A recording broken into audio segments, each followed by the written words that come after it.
Good morning, everyone. We are now in the real business sessions of Packimpressions. I'm pleased to now announce the start of the first official panel discussions that we are going to have right now, which is on a very interesting topic about sustainability. Right? And it's a team which is a very, very interesting and distinguished team from down under, from Australia. And I'm very, very pleased to announce, the moderator, Mr. Ralph Moyle, who is the Education Coordinator of the Australian Institute of Packaging. He is being supported in this panel by four distinguished members, including Nerida Kelton, who is the Executive Director of Australian Institute of Packaging, Mr. Michael Dosser, right, General Manager of the Result Group, Warwick Armstrong, who is the Senior Business Executive of Plantic Technologies, and Alan Adams, who's the Sustainability Director, Asia Pacific of Sealed Air. So Ralph, it's my pleasure to welcome you along with your entire panel to Packimpressions, and it's over to you.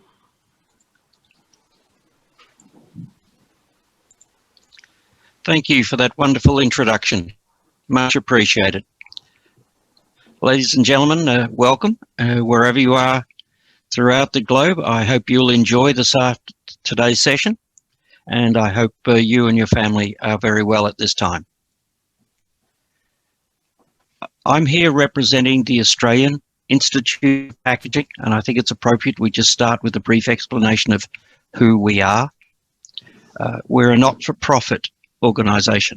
We don't have any corporate affiliations or government affiliations. We're here to support packaging technologists, packaging engineers, and people in the packaging industry with education. We believe that with education we can make significant changes, not just to sustainable packaging, but to saving food waste and many other topics through education. If you wish to know anything further, please come and contact us on our website. We'd be more than willing to discuss with you any of your education needs. Our topic for today is one of those really big challenges that confront not just our industry but our society. No, we're not going to solve the issues of COVID-19, but some of the key issues that were there before COVID and will remain after COVID's resolved is how do you balance out the needs for sustainable packaging while at the same time saving food or preventing the wastage of food. These is one of the true challenges for packaging technologists and packaging engineers around the world. Now, the first part of my brief, I'm going to touch on the symbols here on your left, which are the Australian National Packaging Targets, and then we're going to reflect on the food waste components of this challenging debate. Right, the first paragraph there, look, I think we all know it. It's been ingrained. It's been part of packaging since Adam was running around in short pants. That's the basics, and it shall remain so. That is still the basics of packaging and what its primary jobs are. But it's also there to ensure health. It's there to ensure waste is at an absolute minimum because of the costs and the social sides of that, and to a minimum. And it's got to work through supply chains wherever they are in the world. And most especially in the context of today, at the lowest environmental impact. What I'm illustrating here with this particular slide, this is an Australian version of what global standards there are. And I think if you explore further in the United States, China, Europe, many of the European countries, they all have packaging targets that should conclude on or about 2025. And many of those, the roots go back to the Ellen MacArthur Foundation out of the United Kingdom. And if you're curious to learn a little bit more, I strongly recommend you read up on who that lady, very special lady, is and how she got to it. But the key targets for Australia are that we've got to reach by 2025 that 100% of our packaging to be reusable, recyclable or compostable. 70% of all plastic to recycled or composted. and to have an average recycled content across all packaging at 50%. And the most interesting and often really challenging one is the one in the other quadrant. We're going to phase out problematic and unnecessary single-use packaging. And I find that one the most challenging because it isn't just a packaging exercise. We get right into consumer behaviour and what consumers believe they need and their particular practices at any time. So what are the challenges in an Australian context? And when we've travelled widely, these numbers really aren't that much different in many, many countries. So I'm quite confident putting these forward and you interpreting it for your particular region where you live. But if you look at the first number and the last number, out of the actual tonnages that's out there on the marketplace, about only half of it gets through for it actual to be recycled. So where are those losses? And in this sense, those of you who are involved with design, choices of materials, choices of packaging formats, and looking at alternatives and improvements for your marketplace, I think this is a really good place to look. Because in our context, we lose 12% just because the design's wrong. It just goes in the bin. Wrong choice of materials, wrong format, wrong location. Another 32%. That's a bloody big portion. It's just not recycled because it's not collected. And this is partly consumer behaviour. There's part of it locations. And a good deal of it is just telling consumers what is the appropriate way to handle the package when they're finished with it. And last but not least, these are, and also design issues and things that there's a significant 18% which gets lost during the course of recovery. It might be too big, it might be too small, it might be the wrong shape, and it's not compatible with the recycling facilities. That's an Australian vision of it, but I would challenge each of you to go and look in your own regions and find out where are the real losses in the system and where good recovery and money can be made in recovering those losses.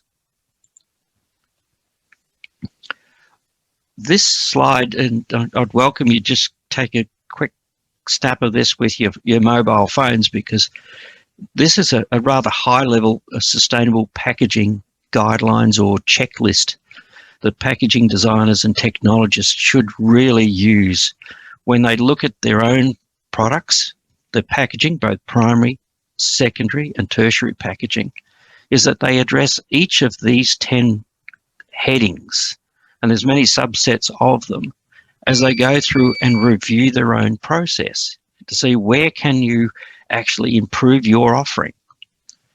Not only just to the marketplace and to consumers and a feel good things, but there's generally a very good business sense behind having the right design that meets consumers' needs, because generally really good sales follow and you can get premium prices for it. So there's a good financial reason as well as social reason to be implementing that particular checklist.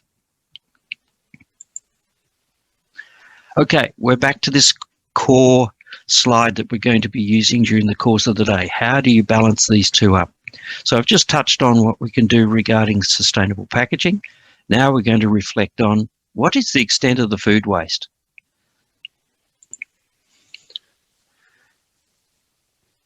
There's a number of strategies here, and you're more than welcome to tap into the Australian guidance here if this provides you with any factual headings. And the numbers that I'm going to roll through is just an Australian perspective. And please remember, there's only about 27 million of us down here. So the numbers might really surprise you how wasteful we can be. So I'm not putting these numbers forward with any great glory or happiness. They're actually sadden me, but please reflect on what the context may be in your own region. Sorry about that. But our target, quite simply, is to halve food waste by 2030. So what is the scale of what we are looking at? Well, this is just a simple snapshot of where those wastes are occurring through an Australian context of supply chain. Yes, there's significant losses in primary production, but we need to go back and ask, well, why? Are they too big, or are they too small, or Are the carrots a little bit wobbly, or are the bananas a bit too straight? Tell us again why we have to be only selling perfectly shaped fruit and vegetables, or the perfect size. Is there a market for the others so that they're not wasted? Yes, there are some losses in manufacturing, and that's where I spend a good deal of my life. But I do find nearly all of that waste goes back to farms for animal feed and others, and certainly not to landfill. Throughout the retail chains, yes, there are some losses there, but you can see the scale of it. But the one that really troubles me greatest is the one on the far right-hand side, is the scale of what we lose in households. Yes, people have purchased good product with good money, taken it home, and then quite literally put it in the bin or put it out to waste. Those figures are really quite staggering. And here from trying to put those same terms of tonnages into a financial context, that is a very large number, $20 billion, Australian dollars. So that one is tonnages, one is dollars, but the next slide is one for you.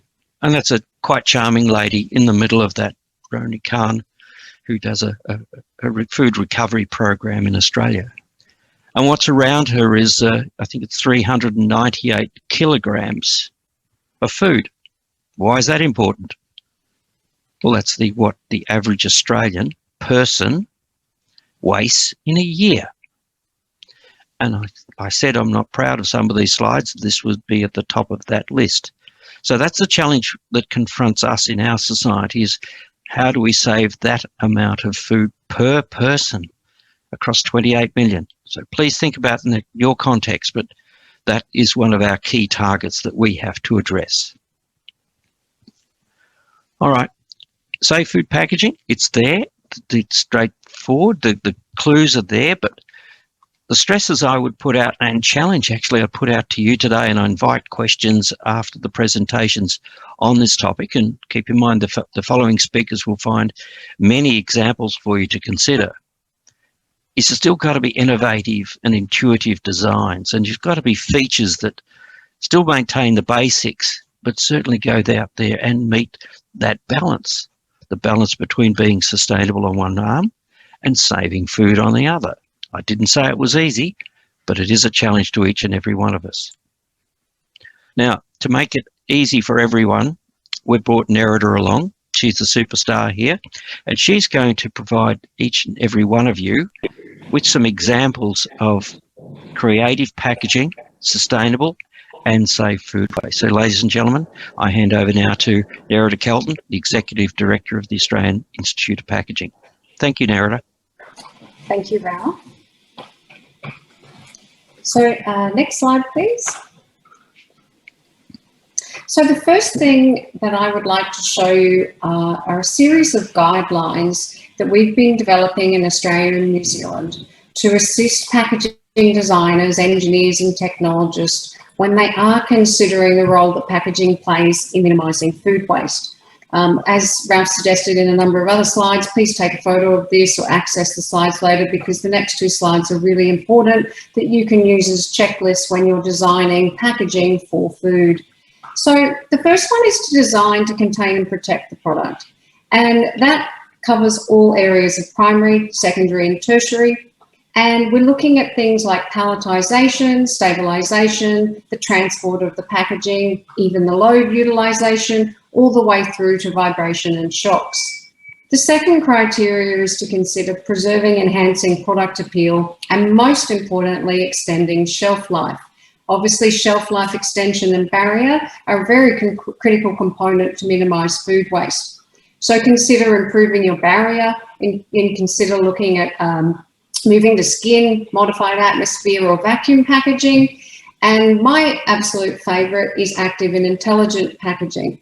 Currently, there are not too many designers around the world looking at this as a feature, but this is certainly a feature that we would encourage you to consider to minimize food waste all the way through the supply chain. Next slide, please. The next set of criteria is to design to provide convenience and to not waste the food in handling. And what we're looking at here is everything from portion control, easy opening features, easy resealable features, and quality resealable features with high integrity to maintain nutrition and the safety of the product, and controlled dispensing and opening. And what we mean by that is accessible and inclusive design so that you can actually easily open, close, grip, handle the packaging. We then move into design to promote and communicate to customers how to handle, store, prepare, and reuse food products. And this is everything from date labeling, best before, use by, and good after style date labeling. And I would urge you to look at the definitions of each of those three and try and teach your community and your tribe what they do mean and the differences between them, because that understanding of the differences can actually minimize food waste. The other important things is on-pack communication, and that can be everything from why you actually wrap a cucumber in a particular style of material, what extension of shelf life you have on the products, recipe ideas, explanations for how to repurpose some of the food in a new recipe, and just all the while making sure that you are not wasting food along the way. And the most important one is to always ensure that the packaging design is recyclable, circular, and goes back into being another product, repurposed, etc., all the way through the supply chain. Next slide, please. So here are some examples of this one is just to show you an example of sustainable packaging design, just to put it in context. This was one of our local winners this year, and the Coca-Cola SKUs were moved to recycled PET. And the technically challenging part of this was that they actually moved everything, the carbonated, the sensitive warm-filled, and the aseptic packaging to the rPET, and they reduced their packaging plastics by 55%. Next slide, please. The next one is a really wonderful example of sustainable packaging design for e-commerce. This is basically a really cost-effective, easy and simple way to replace polystyrene, unnecessary problematic materials within your secondary and outers. It's smart, it's sustainable, and it's cost-effective. Next slide, please. And then we move to a couple of examples on packaging that saves food. This is an example of a really intuitive design for small portion, moving the standard household of 4 people to a 2-person portion pack. It's designed to be freezer ready. It's convenient for the consumers, and the pack extends shelf life. It's easily resealable. It has a tear tab and a peelable top film, and it's designed obviously to protect and preserve all the way through the supply chain. Next slide, please.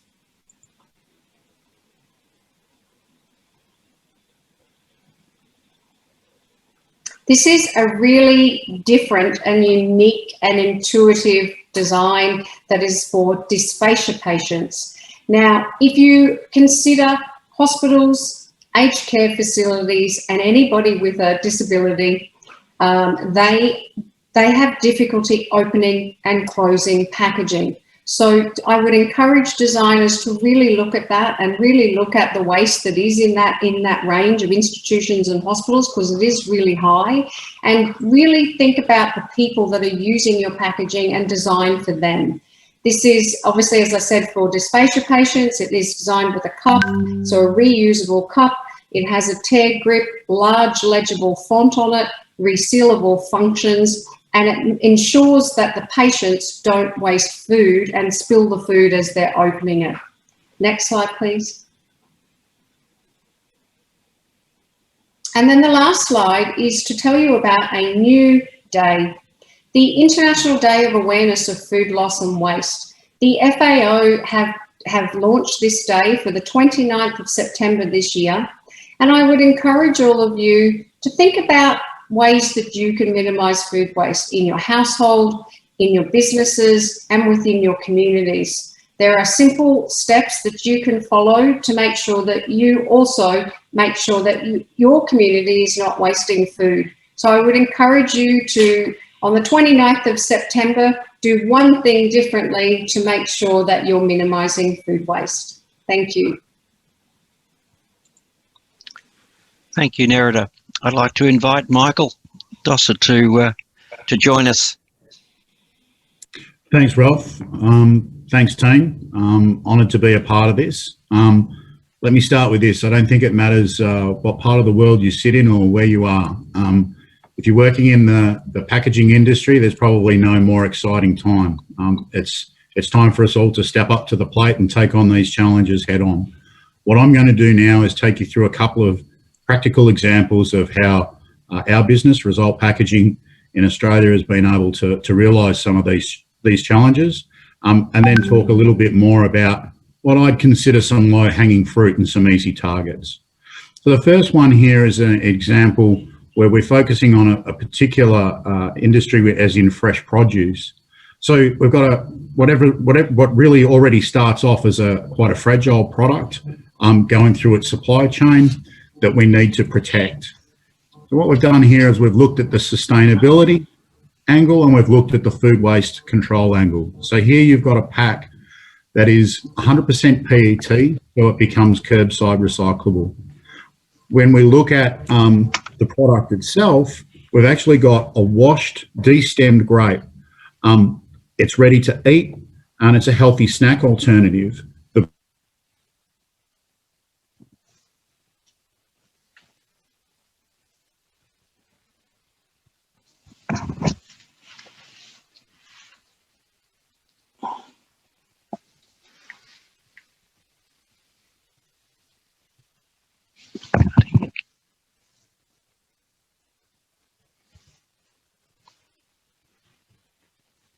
Can't hear.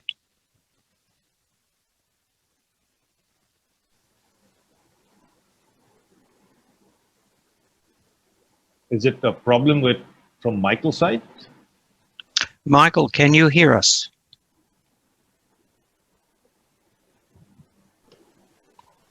I think we lost him. Yeah. All right. Then I will do my very best to step in Michael's considerable shoes and assist everyone through the program. What Michael's demonstrating here, and he has such an excellent company that he represents, true innovators in the Australian scene, is trying to maintain that balance that I mentioned earlier: sustainable packaging, creative use of materials, while at the same time saving food waste. So if you can see this illustration on screen with the grape and go option. They went to 100. Oh, you're back. Oh, that's good, Michael. I was trying my very best to step in and doing a pretty poor job of it. So take over. It's all yours. No. I think Melbourne in lockdown is the internet's gone under a little bit of pressure and my internet dropped out. So I do apologise. Okay. So look, where we were coming from with this particular product is, as was mentioned earlier, some of the design features, the easy pull tab, up in the corner here, you can see that was designed into the pack, but we didn't actually impact any additional material. That's a part of the matrix that is usually stripped away during the manufacturing process. So we're able to just bring a design element into the pack without using any additional material. In fact, instead of it going into waste in the manufacturing process. We also spent a lot of time studying. We've all heard about modified atmosphere packaging. This pack uses what I call environment modified atmosphere packaging. What we're able to do is look at the respiration rates of the grapes, and without adding any external gases or anything along those sorts of lines, and just by putting some simple features into the film, we're actually able to work on a pack design that extended the shelf life of the product for another 14 days. That enabled the company that we were working with to be able to export that product into the Asian markets. If I can have the next slide there, Ralph.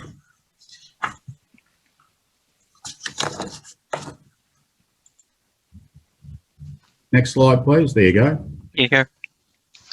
The next product is a large category that's prime for food waste. So this is the baked goods.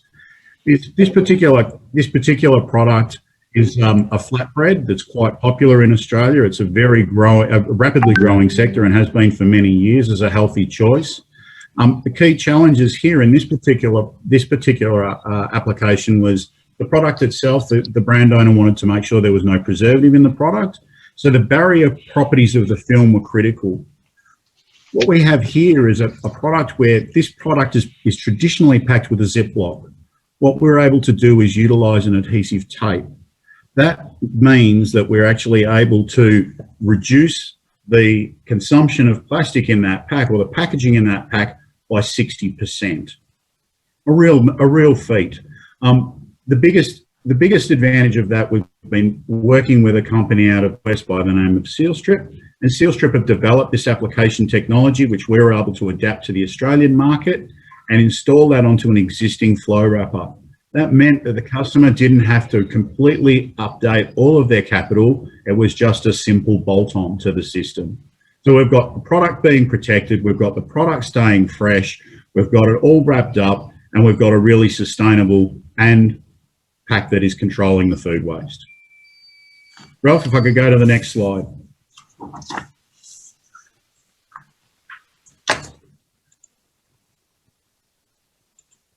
No, didn't realise you had steps in it, Michael. Sorry. That's all right.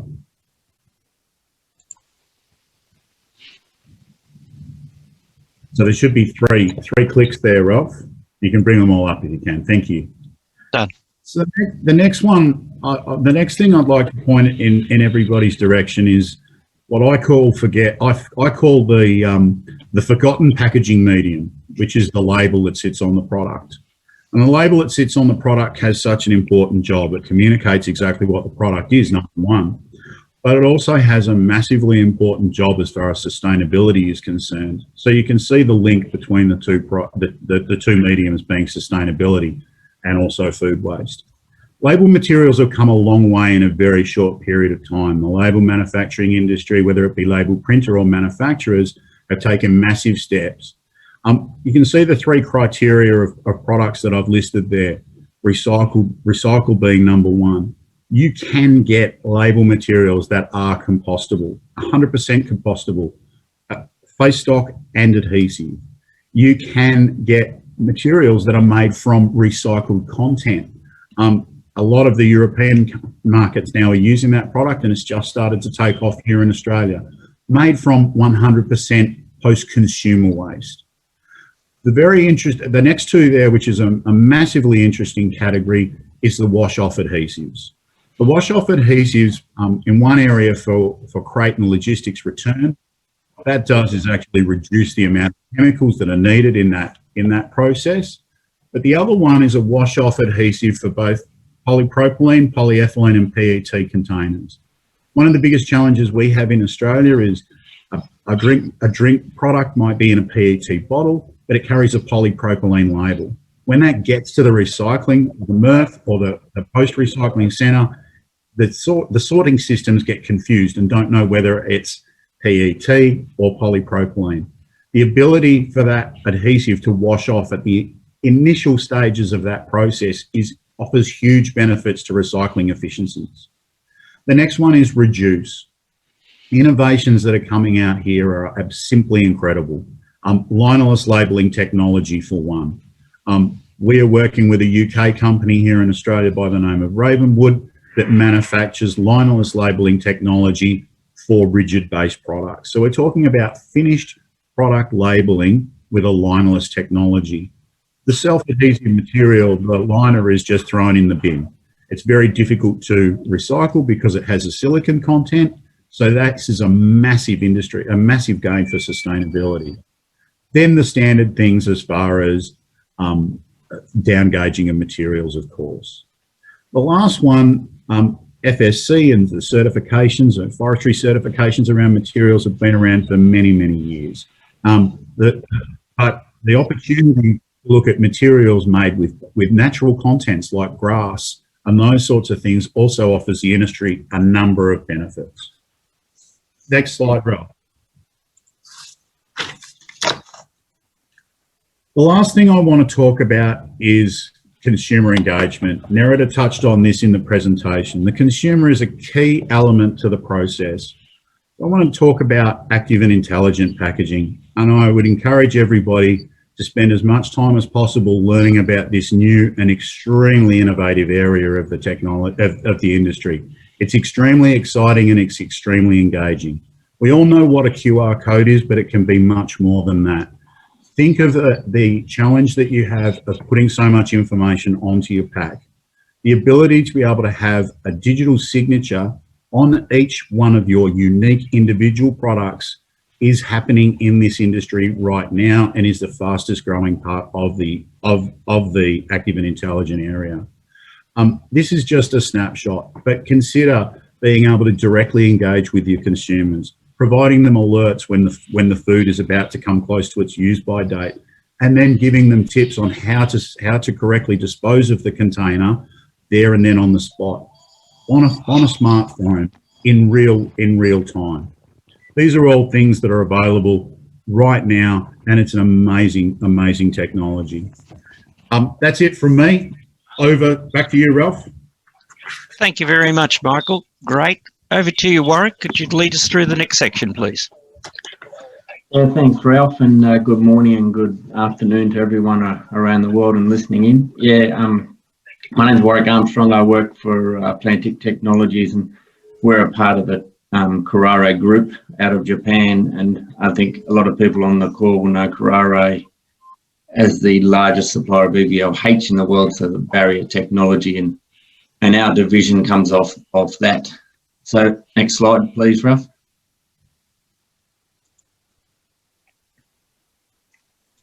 Next slide. Now we've got it. Yeah, sorry.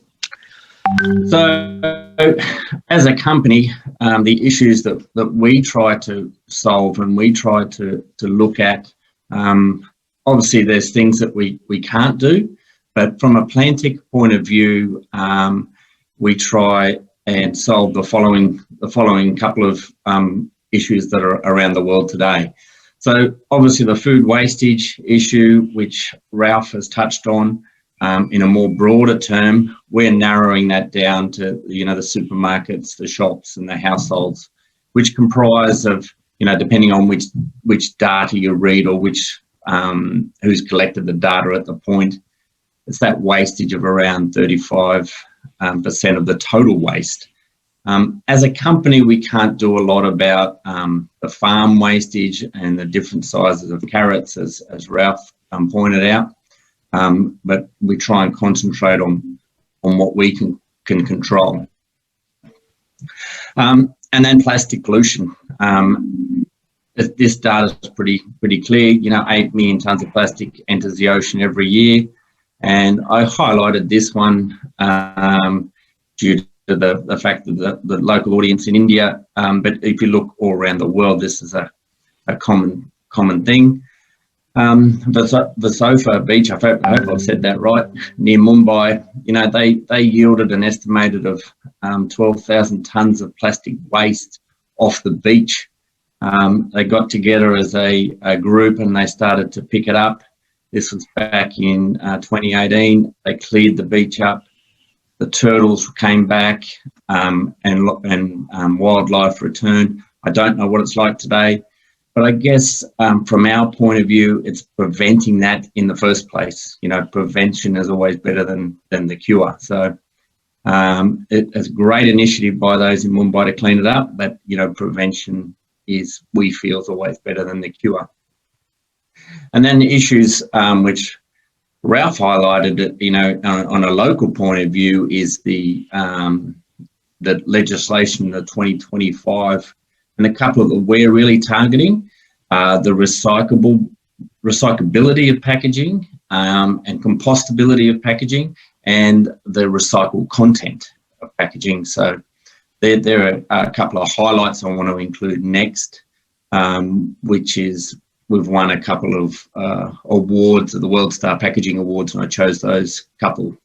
Next slide, please, Ralph. So like everyone has said, you know, plastic first has a function, you know, and our function, what we believe, is creating high barrier packaging through the use of the plantic polymer. The plantic polymer is a bio-based polymer that's from starch that helps in creating that extra OTR barrier properties that really don't exist today. But what we've found is the extension of shelf life of fresh products. So combined, we like to say, well, what can we do to increase our WVTR on the packs? Because sometimes you can't pack, you know, in this particular case, the award-winning skin pack here, we needed a WVTR as well to protect the biopolymer, and we used recycled content. So we have a catchphrase there, you know, we use plastics that others throw away, and we grow the rest. To get that recycled content is off post-consumer waste. You know, Ralph highlighted before the amount of content or amount of recycling that takes place in the world. We want to increase that amount, and we want to create that demand for that amount. So if we can have an outlet for the recyclers to use recycled content, then we feel that gives them more enthusiasm and more scope to get recycled material to us.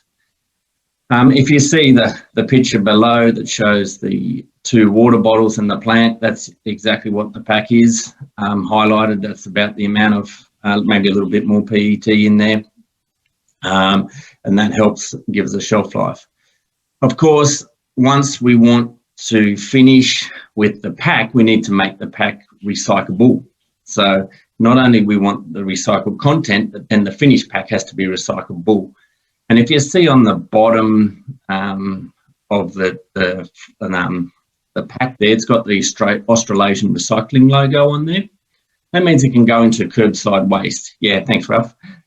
Yeah, that means it can go into the curbside collection points for the Australian New Zealand consumer, and it tells them what to do. So we're trying to, you know, in Australia and New Zealand and other parts of the world too, I might say, the OPRL in the UK and the How to Recycle in the USA, you know, all these types of similar logos for education of the consumer. Goes into the recycling bin, and the painted technology allows us to, when it goes through recycling process, the plastic washes away and you're left with the PET as a clear structure. We do see a lot of customers of ours going away from the hard to recycle colours of black and, you know, other colours that are out there. There is a solution from us coming up on that as well, so we're excited to announce that one, but that'll come in the future. But if you can go to the next slide, please, Ralph.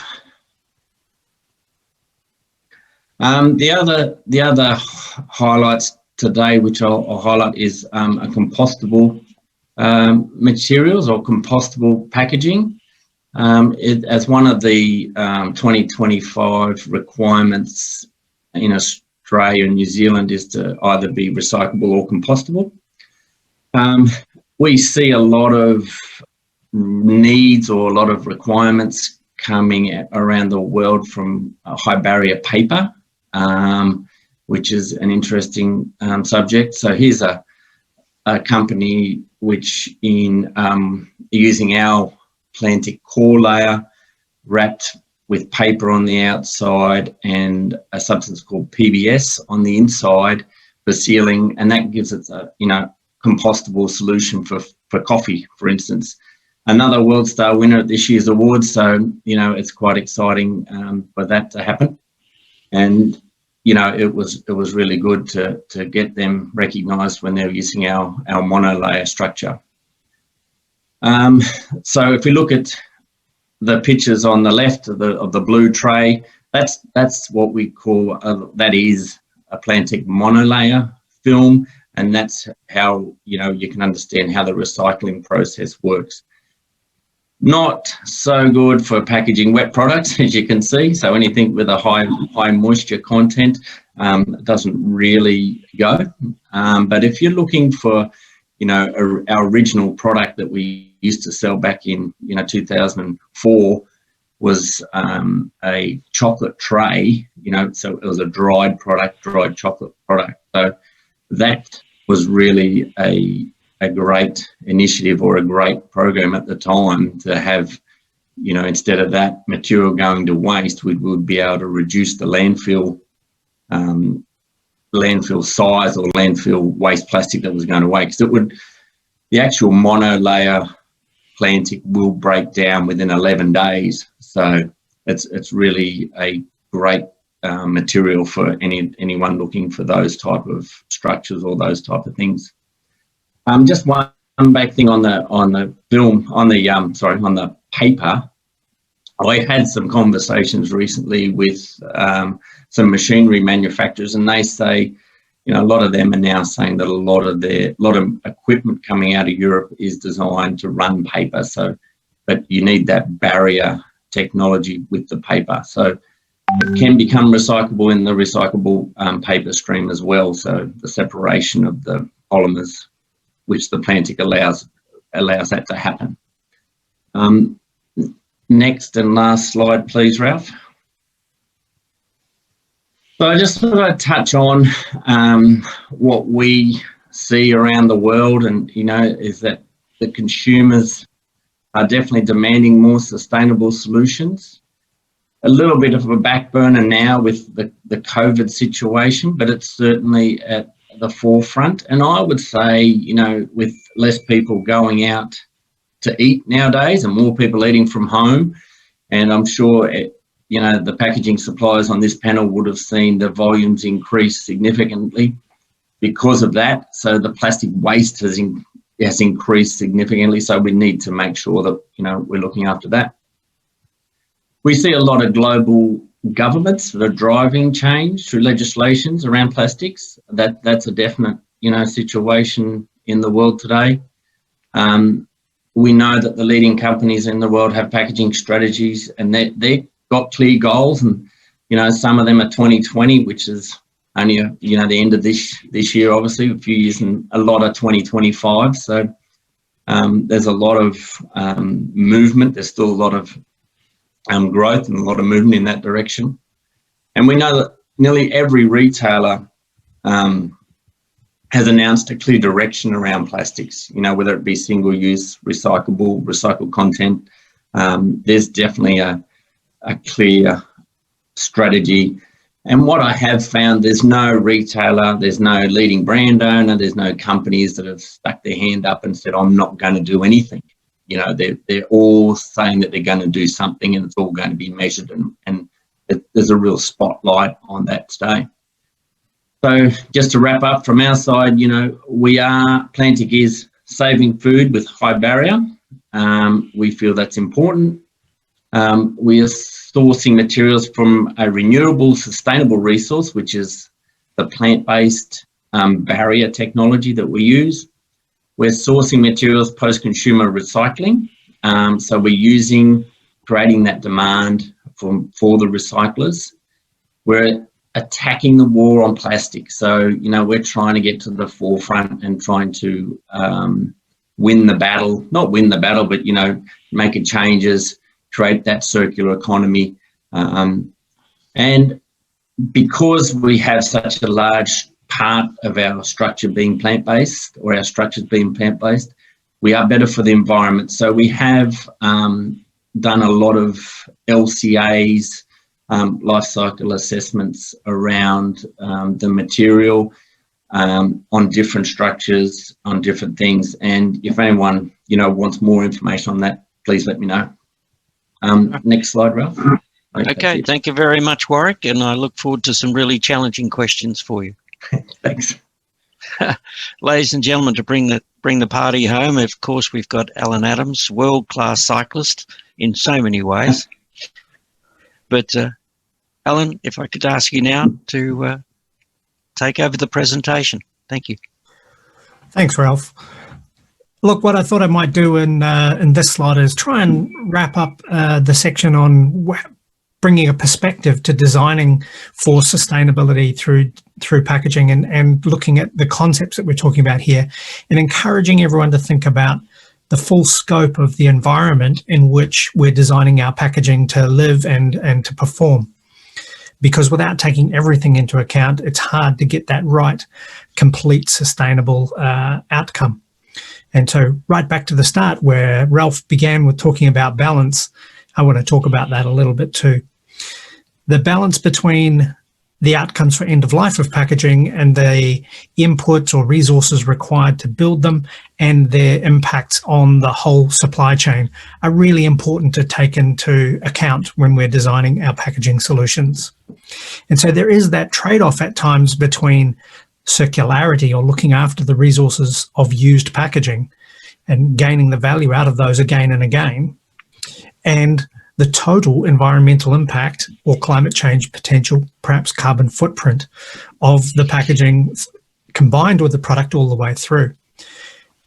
And that balance is really important, because taking packaging in isolation can give us some false impressions.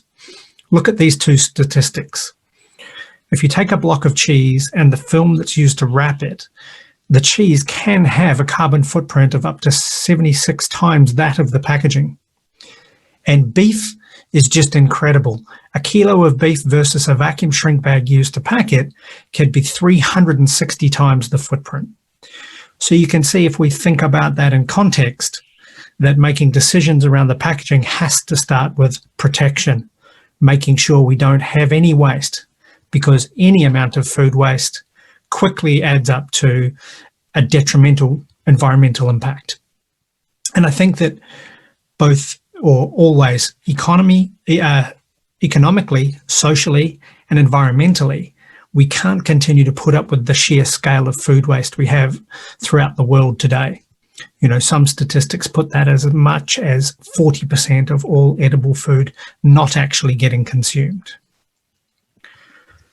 So, not taking into account all of those impacts on our packaging design, you can see has a detrimental impact. So designing, we need to design for supply chain losses, but also design for food losses and food waste. Now, I'm making a quick distinction there, that food losses being those that are incurred along the supply chain, the manufacturing supply chain and distribution supply chain. We tend to know those quite well because businesses know what the real costs of those are. And there's quite a lot of focus on how do we improve that. But also we can be creative in design to enable all food to be consumed at the household level. And I think we heard stats earlier that, you know, the household level generation of food waste is really high. So things like convenience, easy access to all contents, freezer ready, storage compatibility, all of these things can have an impact on reducing food waste at the household. Thanks, Ralph.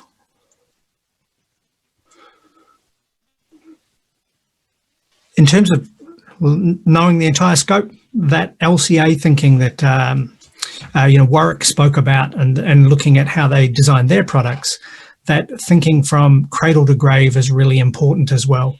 We need to take into account all of the impacts that the packaging has right the way through its whole life. And when we look at that and look at the outcomes, it turns out that reduce still is the top choice, but a wide view of reduce. How do we reduce the resources used in the manufacturing of the packaging? How do we reduce losses? How do we generate the desired results, generally with less resources, less damage, less losses? Look, from our company's perspective, we think it's okay if you want to design to appeal to consumer sentiment with a packaging that ticks a box around what appeals to consumers. But it's really interesting and important, I think, to know and to be aware that the real environmental impact from a full cradle to grave assessment and what consumers believe is the right environmental outcome often are not the same. So it's just important to be aware of where those changes, of where those differences are, and be cognizant of what it means. educating consumers about what packaging does for them has great potential. I think it has brand marketing appeal potential, and it has potential in educating consumers to do the right things with packaging and to understand all the value that packaging delivers. Because typically, an average consumer, their perception of the packaging is, well, I've used it and I'm hanging on to it now. It might be a meat product, product that's had meat in it and it's dirty and I'm not sure what to do with it and I don't really like it. They don't give us the credit for all of that value that it delivered along the way in giving us safe, secure, contamination-free, great eating experience. Advising consumers what the packaging does is attractive to them. And I think that part of education and bringing consumers on the journey with us around the packaging design choices we make is critical to success. Thanks, Ralph. And my last slide is to think about things that the world we live in is evolving. So we need to consider timing of the time frame that we're designing our products for.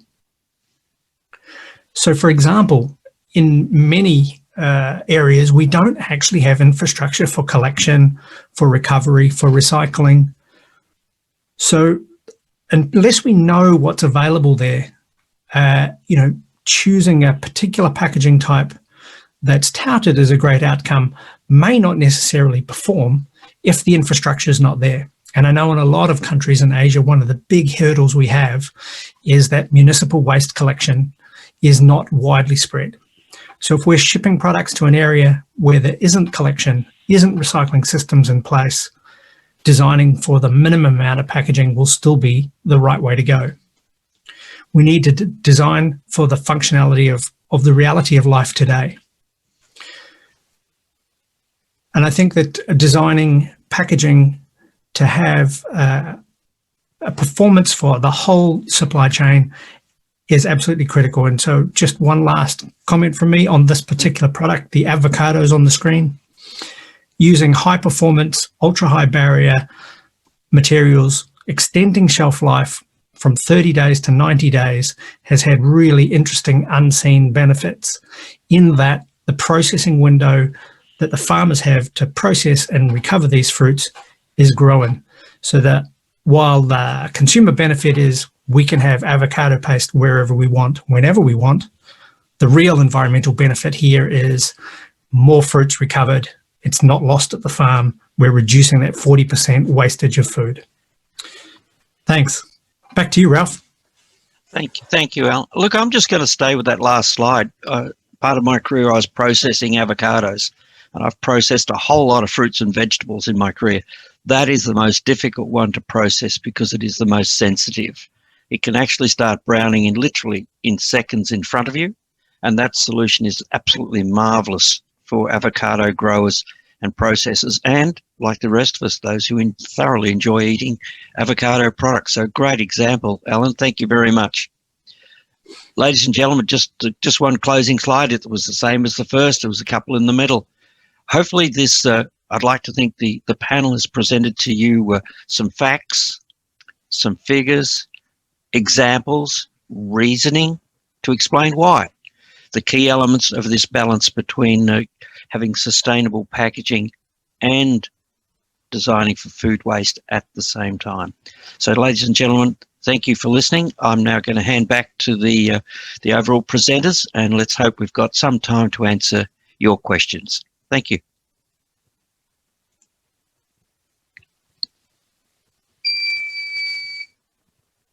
Are the presenters there? Hello? Yes, we can go. Thank you very much. I'll just get one question started while we're just getting organised, just to make sure we don't lose in time. Alan, seeing you the last one, I'm going to give you the first question. I'm a pack tech. I've got challenges. Should I make my packaging thinner and lighter or recyclable? Which direction would you suggest that I head and why? Yeah, great question. And it's actually not as simple as it might seem because there's no one answer. I think going back to a couple of the comments I made in the slides was looking at what is the market that you're actually aiming for? How are you, whereabouts is the product going to end up? So do we know what the recycling infrastructure is? When we know what that is, then get together with your packaging specialist, packaging partner, if it's us, Cryovac. What we would commonly do is then sit down and have a talk about that environment and design the very lightest weight packaging you can put in that will achieve all of those objectives. Typically, recyclable will make sense if it's capable of recycling the high performance product without requiring you to either lose performance or increase the weight of the packaging. Thanks, Ralph. Good. Thank you very much. Prakash, do you have any questions from the audience at this time?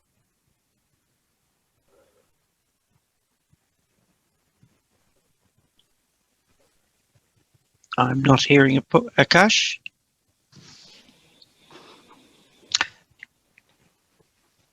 Do you have any questions from the audience?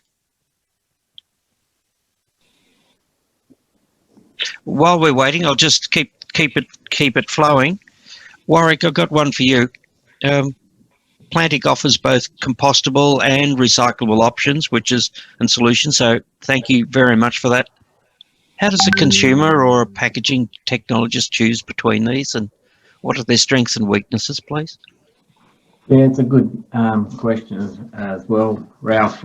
We see it, like, it often amazes me when we get brand owners or retailers say, we're going to go all recyclable, we're going to go all compostable. And it's like Alan said, you really need to understand what is the post process, if that recyclability is available, if that compostable solution is available. So we as a company like to offer both, but obviously it's a function of the material first. So where we can't have a compostable solution, I think if I could design a high barrier, 100% compostable and recyclable meat tray, I could probably be on a winner. You'd be rich overnight, yes. Yeah, I could probably retire. But unfortunately, probably not really. Yeah, the unfortunate thing is it doesn't exist. So we have to have we like to offer both solutions where applicable for the packaging style or the packaging market, I guess, and what are the needs of the material being packaged first are. Fair enough. Thank you, Warwick.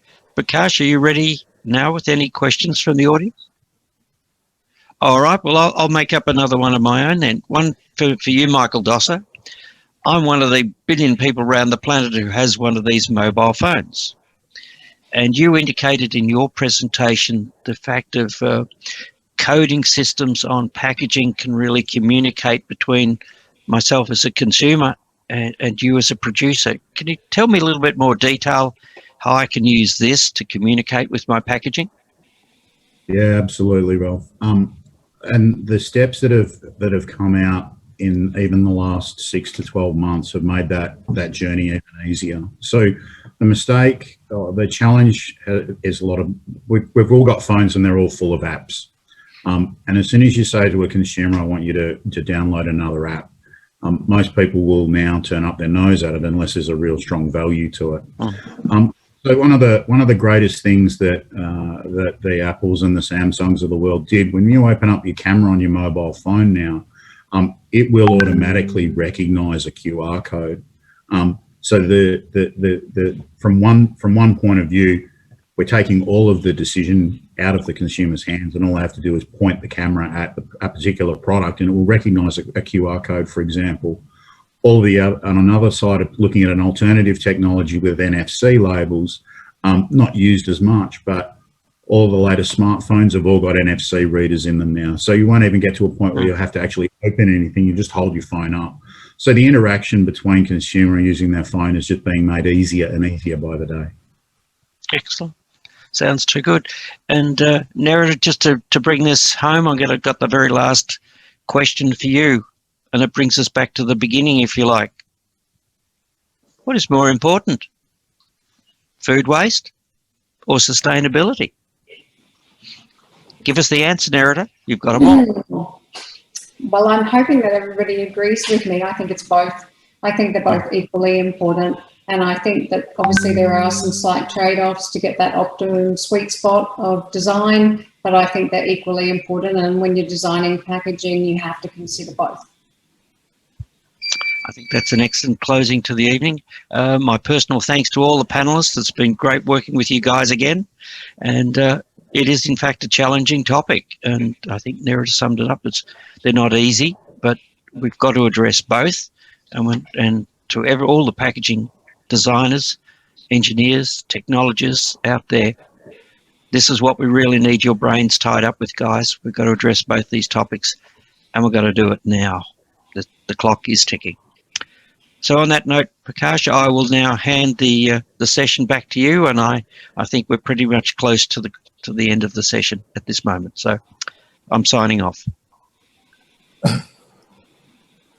That was an excellent session. In fact, while I was at the back end and being in the packaging industry for some time, not very recently, but there was a lot of interesting things which was coming up. There was one question which came in, trying to get the name of the person, and I think it was addressed, I'm trying to recollect. You had discussed a lot about recycling and Asian countries not equipped to do recycling, which is essentially minimizing the effect of all the initial companies are doing. I think it's very relevant for a country like ours. And if you can, throw some more light into it as to what exactly do you meant by it. Maybe I do not know. Ralph, who will answer the question? Yeah, look, I'll go first on that one. Look, not all businesses doing this for altruistic reasons. Okay.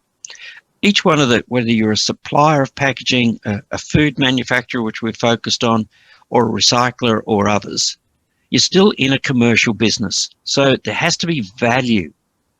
There has to be value at every step of the way. Value to the manufacturer, value to the grower, value to the consumer. And I think that is the key deciding factor of what are most easily and practical materials to be recycled. Glass and metal and paper have got a long history of recycling and practical solutions around the world. What is becoming more challenging is the complex nature of polymers, particularly polymer laminates. And in this discussion, I think Warwick's come up with some excellent examples. Just what did Michael provide? He provided how designs of different plastics work together, which are eminently recyclable, and they have value at the end of it. People want that material when you're finished with it because they've got another job for it. And I think Warwick's logo summed it up perfectly, Prakash. That's excellent. Okay, there's one more question which is coming up. Now, in terms of materials that you use, and there was a session which was asked about, how do you take into consideration design, the aspect of design and material? Which one do you take the first? Because is it the chicken and the egg story?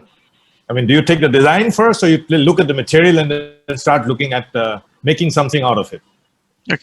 Michael, you did some excellent examples of this. Perhaps you should take that question. Look, I think the chicken and egg thing is really there. It comes back to everything that we said, I guess, from an industry association we look at more than anything else. It's about functionality. What do you want the product to be able to do? What does it have to withstand? That's it has to be the number one criteria. From there, the material selections should fall into place. But at the same point in time, as packaging designers, we've got to remain open-minded and consider new material options all the time. It's very easy to fall into trap. I've been in the industry for 30 years, and I've learned more in the last 2 years about recycling and about new materials than I'd ever learned in the previous 28. So it's about going on a journey and not losing sight of the functionality that the packaging has to perform, and then keeping an open mind about the materials themselves, I believe. Okay. Do any of the other panelists have a point of view on that particular topic? So jump in.